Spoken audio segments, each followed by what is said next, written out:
Hello and welcome to race 2 of round 1 of the 2014 Formula Vee Championship for New South Wales. This was a mostly uneventful race really, apart from a couple of big events, the first of which was this start, which got quite close to that orange car in front. Everyone just sort of bunched together as soon as we hit the braking zone for turn 2, which made things pretty exciting. You can see the visibility is not fantastic this morning. It's the day's racing was delayed by about 15 minutes just to allow the fog to dissipate.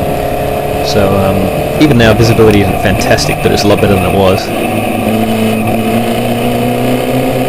So I made a pretty good start, and I'm keeping up with this front pack. You can see all of the leaders ahead of me. I slowed down quite a bit here and actually almost pulled off into the pits because of the sound you can hear right now. There was a huge vibration in the back end of the car.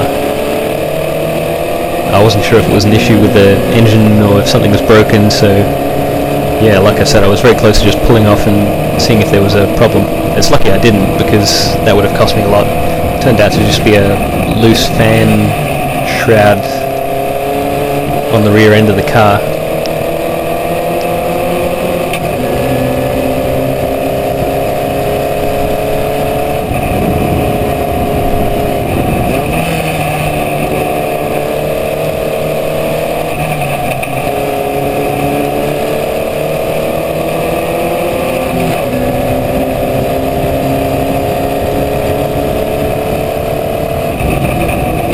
I'm still able to hold onto this front pack here. I'm actually close enough to the guy in front that I'm starting to think maybe I can do something about it, maybe try and make a move.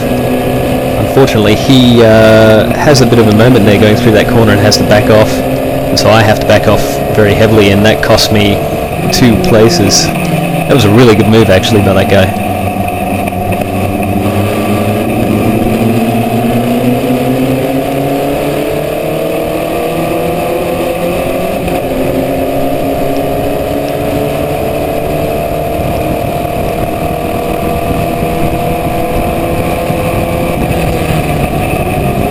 Probably should have gone a lot more defensive than I did when those 2 people overtook me.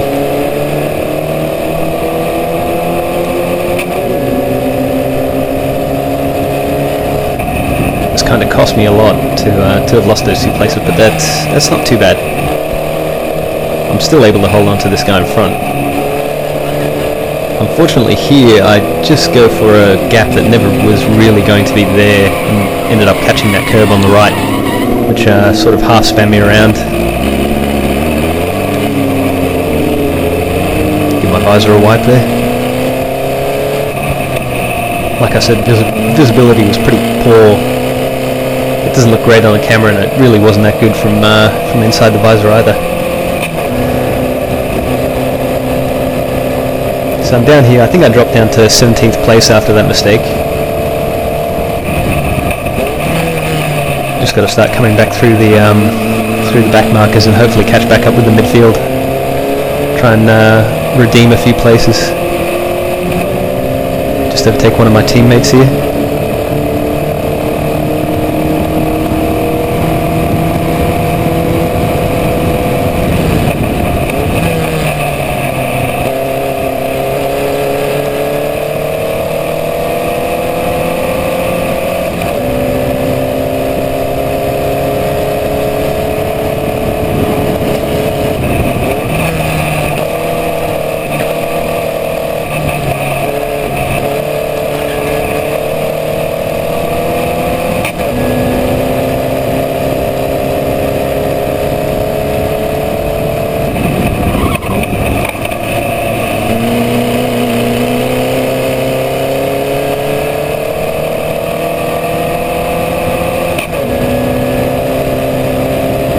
I find it's a lot easier to put in some good lap times in situations like this where I'm chasing someone down or trying to make up some time. It really focuses your mind.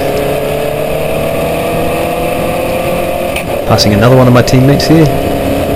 Just got a really nice draft down the front straight. Able to get by before the kink of turn 1. It's worth having a look at the start of the race again if you have a look at a replay.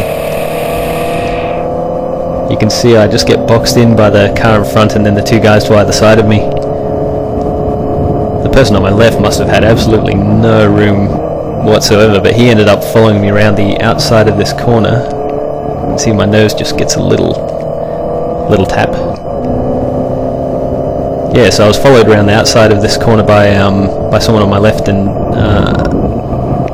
here is the replay of that mistake I made, and you can see the two right wheels just catch that curve and send me around.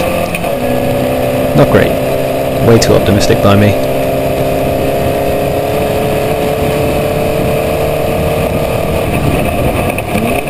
But it's just experience, I guess. I'll know not to pull anything like that again. We'll skip a few laps here because this is just me trying to catch back up to the midfield.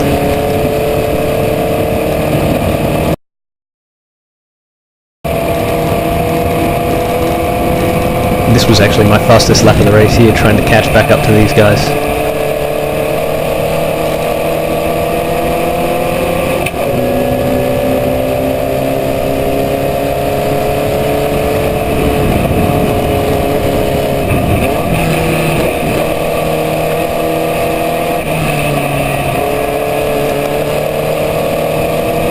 Keeping it really clean and smooth.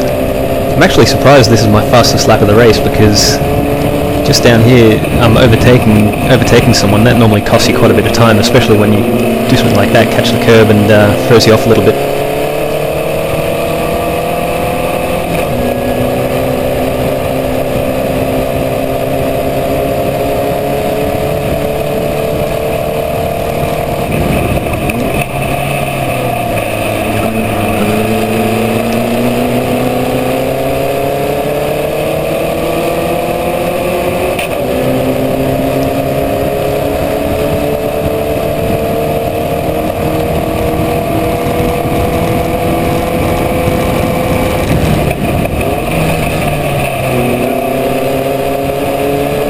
I'm not sure what happened here. I think the person on my left here must have had a problem because he just lets me straight by.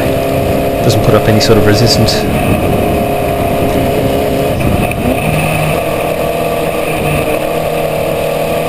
And then this person I'm chasing in the red, you can see his exhaust pipe is broken. It's hanging down on the ground.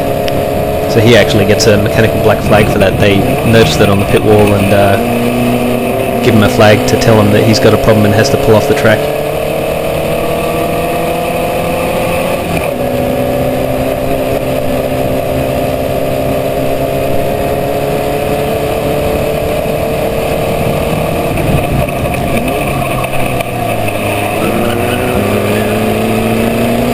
Also starting to catch the 1200 field, which I was racing in last year. They're about 4 or 5 seconds a lap slower than the 1600, so over a 16 lap race you are going to start catching them.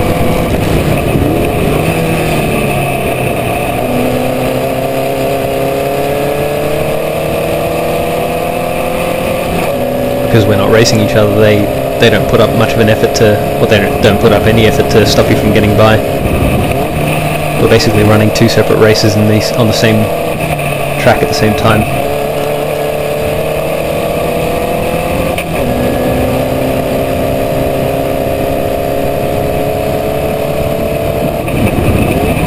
You can hear all through this race some squeal from the tyres. I think that my brake bias was probably a little bit too far to the rear, so I was locking up the rear tyres slightly coming into these corners.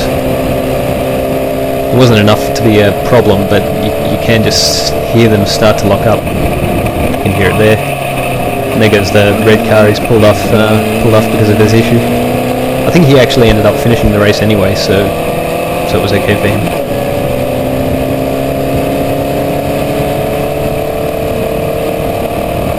In this series, the way points are structured, it's worth finishing races even if you are at the very back, because doing any finishing position gets you enough points that it's worth it. Getting a DNF, not finishing the race, will really cost you by the end of the championship. I wasn't quite sure. I kind of caught this guy at the very worst possible time up over the top of the hill. And I didn't want to make any stupid dives on him after the issue earlier in the race, so I kind of just waited until after the top of the hill to go by him.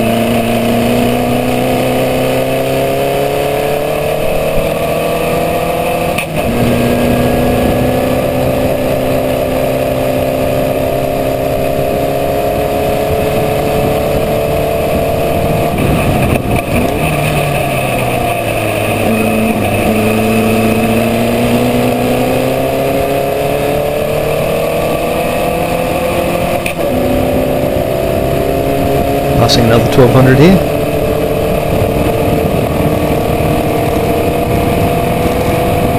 By this point I'm far enough behind the rest of the 1600s that I'm not going to make up any more positions. I just need to keep pushing to keep the position I have right now, because right now someone is actually behind me.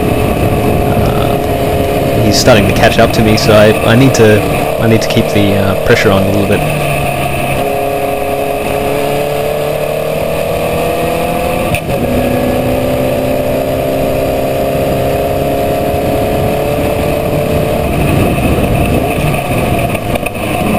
Made a mistake there, ran a little bit wide, and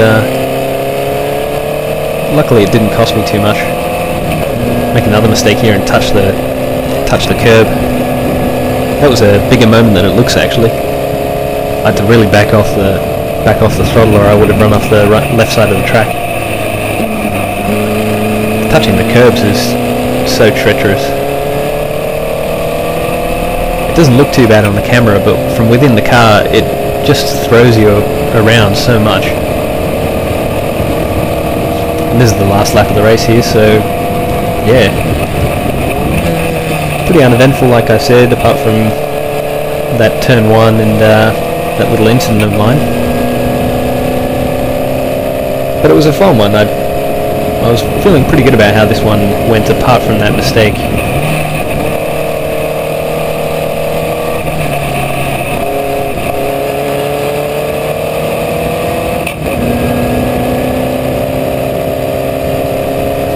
Anyway, regarding this commentary, people seem to like the last one, so, well, at least my mum did. I'm not sensing any sort of bias there, so, yeah. If you enjoyed this one as well, let me know, and I'm going to do it for this race. Well, I've done it for this race, and I'll do it for the next one as well. So, yeah, let me know if you enjoy it, and, yeah, hopefully you've also enjoyed this race. It was a pretty good one. So yeah, anyway, that's it.